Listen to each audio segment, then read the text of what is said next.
ప్రతి ఒక్కరికి ఒక టైం వస్తుంది. ఆ టైం వచ్చేదాకా బాధలు, అవమానాలు అన్నీ ఎదుర్కోవాలి. ఒక అద్భుతమైన క్షణం చాలు మన తలరాత మారడానికి.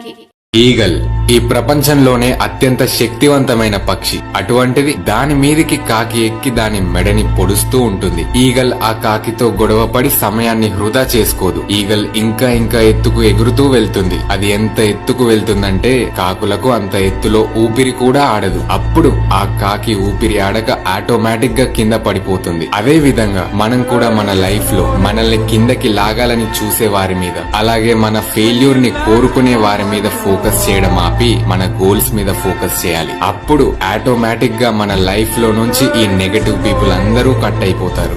నీ సక్సెస్ ని డిసైడ్ చేసేది నీ ఎడ్యుకేషన్, నీ బ్యాక్గ్రౌండ్ కాదు. నీ మైండ్ సెట్, నీ డిసిషన్స్, నీ యాటిట్యూడ్. నువ్వు సక్సెస్ ఎప్పుడవుతావో తెలుసా? నువ్వు చేసే పని మీద నీకు భయం ఉన్నప్పుడు. నేను ఓడిపోకూడదు అనే ఆ భయం నేను గెలిపిస్తుంది. కంఫర్ట్ జోన్ లో ఉంటూ యావరేజ్ లైఫ్ లో సెటిల్ అయిపోతాను అంటే స్పెషల్ ఏముండదు. కానీ నువ్వు స్పెషల్ గా ఉండాలి అని అనుకుంటే మాత్రం కంఫర్ట్ జోన్ నుంచి బయటికి రా. Do hard work for your life. జర దిమాగ్ పెట్టి ఆలోచించు, నీకు అర్థమవుతుంది. ఈ రోజులలో మనుషుల్ని బట్టి, పరిస్థితులను బట్టి మనం కూడా మారాలి. నేను నా లెక్కనే ఉంటా, నేను ఇట్లా ఉంటా అంటే నువ్వు ఆనే ఉంటావు. నువ్వు ఎవరితో ఎట్లున్నానో గట్లే ఉండాలి. వానకాలం వచ్చినప్పుడు ఛత్రి పట్టుకోవాలి, చలికాలం వచ్చినప్పుడు స్వెటర్ వేసుకోవాలి. మనుషులతో కూడా అంతే. ఎవడు ఎట్లుంటాడో మనతో మనం కూడా అట్లే ఉండాలి. నేను నా లెక్కనే ఉంటా, నేను ఇట్లా ఉంటా అంటే కుదరదు. ఎప్పుడు ఎవడు ఎట్లుంటాడో అట్లే ఉండాలి. అదే కరెక్ట్. తేదీ మారినంత మాత్రాన జీవితం మారిపోదు. ఇక మీదటైనా అదృష్టం మీద ఆధారపడటం మాని చేసే పనిపై నమ్మకం పెట్టి చూడు. గెలుపు నీ తలుపు తట్టాలంటే అలుపు నీ చుట్టమవ్వాలి. అన్నం పెట్టినోనికే సున్నం పెట్టే రోజులకి ఇవి. అందరు నా వాళ్ళని నెత్తినెక్కించుకున్నావనుకో నట్టెట్లా ముంచిపోతారు గుర్తుంచుకో. నువ్వు సొంతమనుకున్న వాళ్ళు అందరూ నువ్వు అంతమయ్యిపోవాలని చూస్తారు.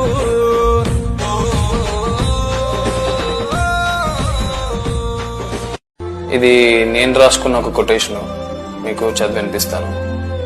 అనుభవిస్తున్న కష్టాల ముందు వదిలేస్తున్న ఇష్టాలెన్నో, గుర్తు వస్తున్న బాధ్యతల ముందు గుర్తులేని ఆనందాలెన్నో, మనసులో ఉన్న ప్రశ్నలకి జవాబు దొరకని రోజులెన్నో.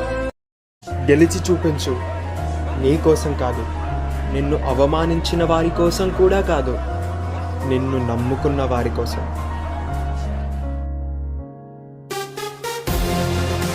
ఒక రాయి ఉందండి. ఆ రాయి ఒక అద్భుతమైన ఆకారంలోకి రావాలంటే ఎక్కువ దెబ్బలు తినాలంటారా, తక్కువ దెబ్బలు తినాలంటారా? ఎంత ఎక్కువ దెబ్బలు తింటుందో ఆ రాయి అంత అందమైనటువంటి శిల్పంగా తయారవుతుంది. ఈరోజు నీ జీవితంలో ఎక్కువ దెబ్బలు తింటున్నావా? అయితే విను, అద్భుతమైనటువంటి ఆకారాన్ని దేవుడు నీకు ఇవ్వాలనే దేవుడు ఆ దెబ్బలను అనుమతిస్తున్నాడో. ఒక మనిషి జీవితంలో ఎదగాలంటే కష్టాలు, ఆటుపోట్లు తప్పవు. దుఃఖానికి అలవాటు పడడం కంటే కష్టానికి అలవాటు పడ్డ వ్యక్తి ఎక్కడైనా రాణించగలడు. నీవు వయసులో ఉన్నప్పుడు కష్టపడటానికి సిగ్గుపడితే వయసు దాటాక బ్రతకడానికి ఇబ్బంది పడవలసి వస్తుంది. నీకు నచ్చడం కోసం పుట్టలేదురా, నేను నాకు నచ్చినట్టు బ్రతకడం కోసం పుట్టాను. ఏంటే